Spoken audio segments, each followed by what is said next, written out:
It's an interesting exercise, actually, looking back at the creation process and the intention behind what we wanted to do with Interludes. I had that urgency, that need for a sense of healing.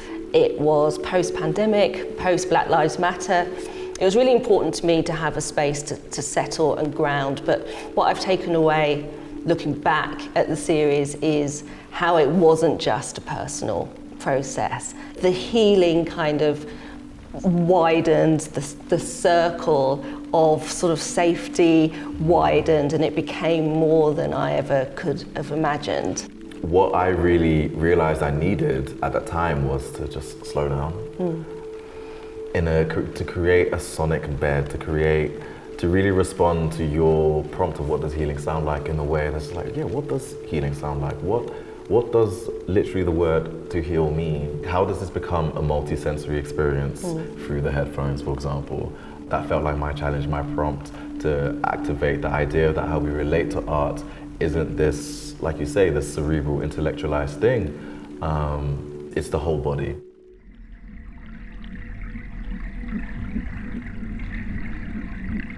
Drexciya, when I think of Drexciya, I hear water, waves, bubbling, like that was at the forefront of the kind of the atmosphere that you were creating. This was from her Black Horizon project where Phoebe was imagining a space underwater where voices from the African diaspora are shared and held and exchanged.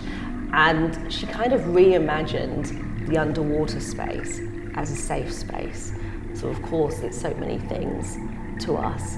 And so that just seemed like a perfect place to launch the series. It's like, how are we going to change the way that we look at themes or ideas or situations that previously may have held difficult connotations to us? How are we going to turn those around and think about them differently? It was interesting working on Phoebe's piece for this because it extended beyond the four walls that we were in, because after finishing interviewing her, she asked, Axel, can you swim? And I'm like, yeah, do you know someone that doesn't?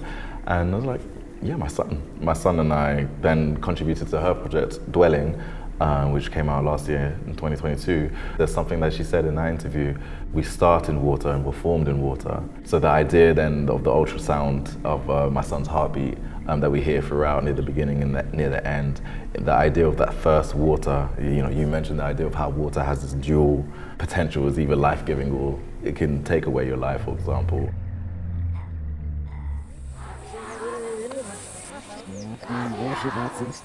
Rahima's piece on childhood and play and her focus on the aftermath of conflict and the healing that happens after that, with the focus on these children and how children heal or how we heal as a community was really resonant for this piece.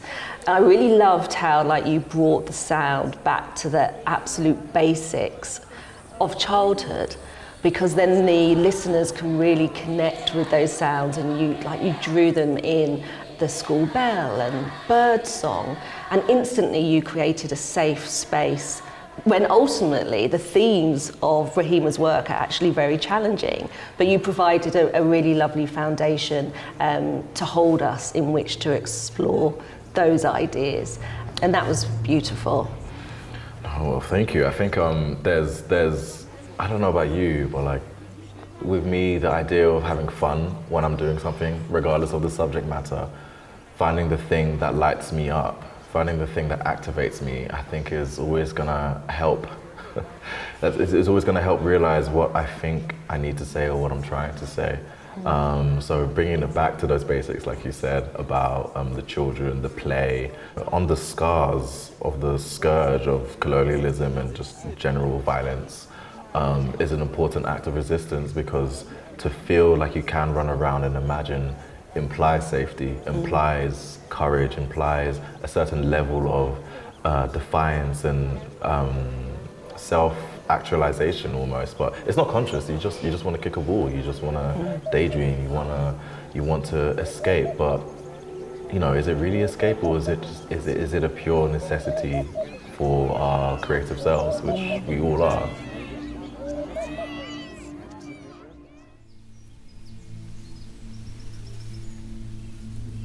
It was mid-series actually, and so like the rhythm was really happening with how we were working together, how the series was coming together. You really kept us in the moment of what you wanted us to consider about Amy's words and about the message of this image, and you did this with this rolling, meditative, but like repetitive kind of rhythm of her words. And so you repeated some of her words like throughout the soundscape, and that almost like kept us in a space where we needed to really connect with what she was saying, the meaning of the piece, queer love, love is love, love is love, love is love. And that was so evocative. It evokes so many things. I wanted this sound to feel like an open sky. The wind chimes in there, the flute. And the flute for me became my gateway into remembering my own queerness historically, because of the fact that my sexuality was questioned because I played the flute, because it wasn't seen at the time like as a masculine thing to play. And then I thought it reminded me of my two favorite queer poets and artists, James Baldwin and Langston Hughes. In an interview, James Baldwin was saying, how much time do you need for your progress, essentially? It's taking my mother's time, my grandfather's time, my children, my uncle, nieces, nephews. How much time do you need? And it's like that urgency is depressingly always present. We would think that this is no longer controversial in some way, shape, or form.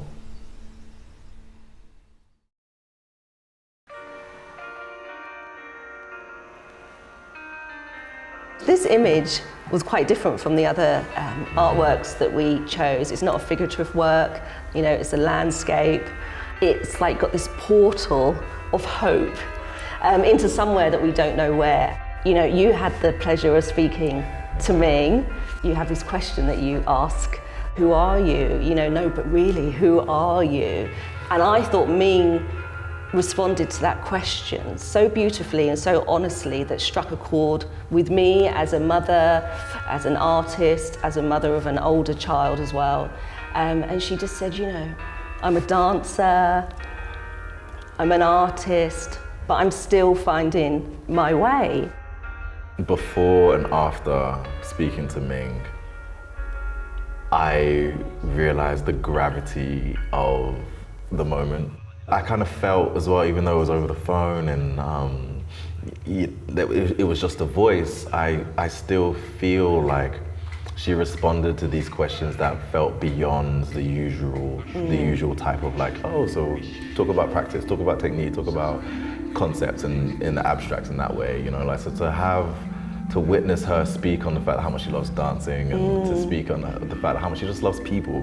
There are so many cultural exchanges with Japanese culture and black culture, from Thelonious Monk to Skepta, for example, across time, and to realize that Ming in this space and time is contributing to that cultural exchange of being in Japan and having her speak on her experiences of it and of African descent, the black diaspora, again continuing that conversation of Japanese culture and black culture.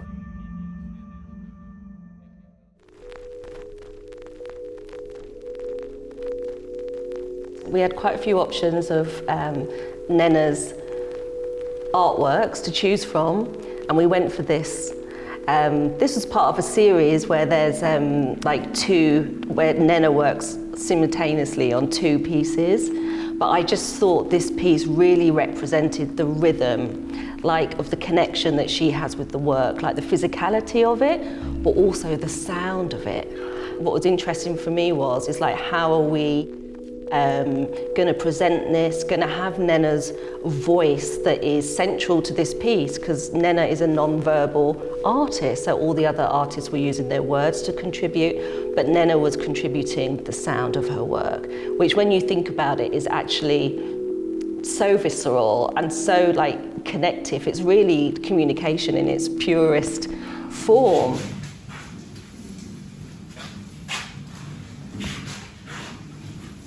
Nnena's piece speaks directly to the fact that we experience things not only with our ears, but it's a full body experience. I feel like we were definitely synchronized in some way, shape or form.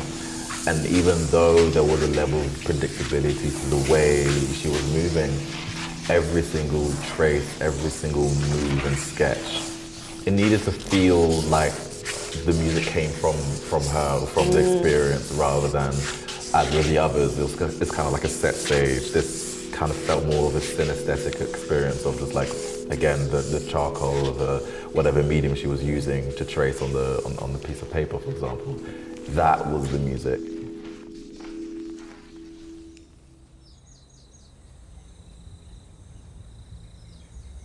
Cassie's work like really thinks about spiritual practices.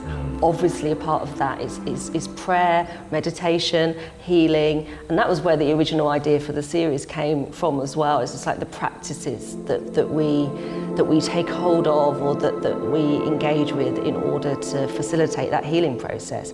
The way to access this, it didn't feel as intuitive immediately anyway, but that became part of the narrative of the construct for this. Like the whole thing about African spirituality and magic, and it felt like, okay, cool, I just haven't found a way in yet. So the idea of the portals was that, and asking Cassi to describe what healing sounds like, and for you to fill in the gaps. I feel like that's your participation in creating your own portal into your sense of healing. What does sound to you? How does it feel? And again, it's to evoke those very physical sensations, without the aid of sound, essentially. And I think, that kind of like negative space leaves a lot of room for the listener to world build it with you as well. I actually listened to that. We recommended, didn't we, to the audience that they listen through headphones, like in a quiet space. But the first time I heard that, you sent me like the first draft, and I was walking my dog through the forest, and it was early morning. And honestly, like her words were coming through about what does it sound like. It was a spiritual experience, and it was just so lovely to get the feedback from listeners as well, who just said how much not only that episode, but all the episodes resonated with them, and they really took time to listen. And it, like, portals took us back to the reason why we wanted to create this. Like, it was about creating space for yourself to heal, to take the time for yourself. And the listeners said they would really like bookmark times to listen. And I just think Cassie's words talking about the literal sensual experience of healing for her, how that is, and you incorporating that so the audience can then layer their own experiences into that as well. You didn't provide them like with everything, was just perfect. So it was a perfect ending to the series.